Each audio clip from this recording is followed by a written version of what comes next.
Good morning. আমি আজকের এই ভিডিওটা সাধারণত ক্লাস 10 স্টুডেন্ট যারা বিএসটি সাবজেক্ট আছে তাদের জন্য।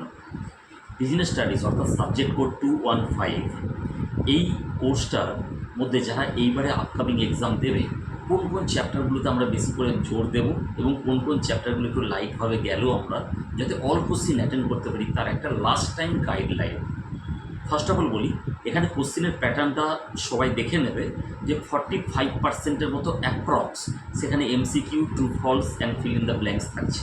তাহলে আমরা সেগুলোর জন্য কোন কোন চ্যাপ্টারের উপর জোর দেবো? চ্যাপ্টার 1 অর্থাৎ introduction to business, number 2 forms of business organisation, service sector অর্থাৎ সেটা ট্রান্সপোর্ট সেটাকে দেখব, আর বাইং অ্যান্ড সেলিং সেটাকে দেখব, পোস্টাল সার্ভিস, আউটসোর্সিং এগুলোর উপর আমরা দেখব, purchase and sale, retail trade, wholesale trade এই বিষয়গুলোর উপর আমরা এই 45% অ্যাপ্রক্স যে মার্কসটা সেটা থেকে দেখব।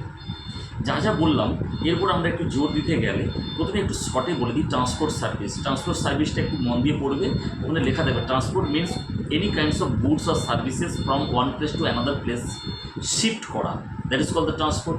ট্রান্সপোর্টের মধ্যে আছে road transport, rail transport, water transport and air transport. এই ট্রান্সপোর্টগুলোর অ্যাডভান্টেজ অ্যান্ড ডিসঅ্যাডভান্টেজ।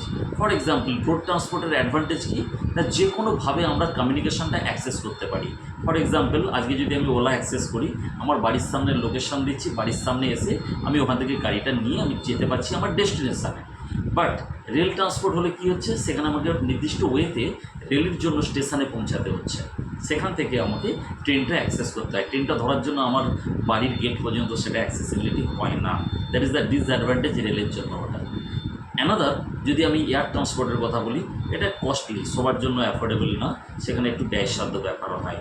সেগুলো পজিটিভ অ্যান্ড নেগেটিভ সাইডগুলো একটু দেখে এটা একটু ভালো করে দেখে নেব।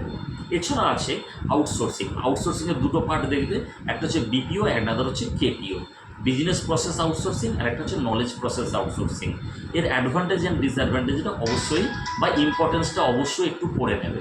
এর ইম্পর্টেন্সটা কী, কোনো এমএনসি বা মাল্টিন্যাশনাল কোম্পানিগুলো যখন আর ইন্ডিয়াতে আসে, তার বিপিও কাজ না দিলে ওই লোকালিটির মানুষের প্রবলেম বা প্রোডাক্টের ফিডব্যাক সম্পর্কে জানা যায় না।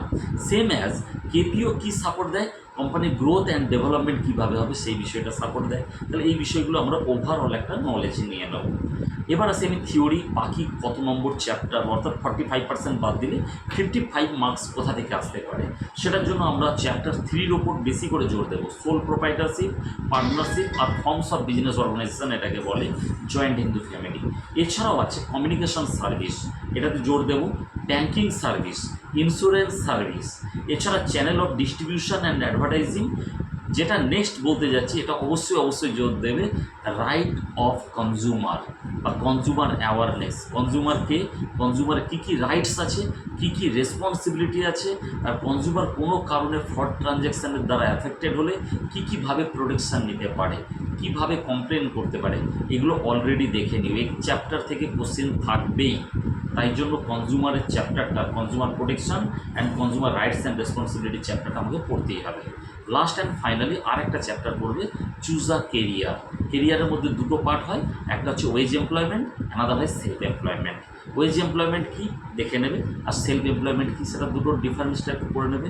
তুমি যদি নিজের কাজ নিজেই করো, নিজের রেস্টুরেন্ট, নিজের হসপিটালিটি ব্যবসা বা আদার্স নিজে করে থাকো, সেটাকে বলছি সেলফ এমপ্লয়মেন্ট। আর ওয়েজ হচ্ছে কোনো অর্গানাইজেশনের আন্ডারে তার ইনস্ট্রাকশন অনুযায়ী কাজ করে দেওয়া, যেখানে টাইম ফ্রেম থাকবে, সেই টাইমের মধ্যে কাজটা কমপ্লিট করা, সেটা হচ্ছে আমার wedge employment.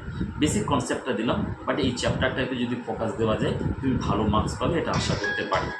Okay, thank you for upcoming exam.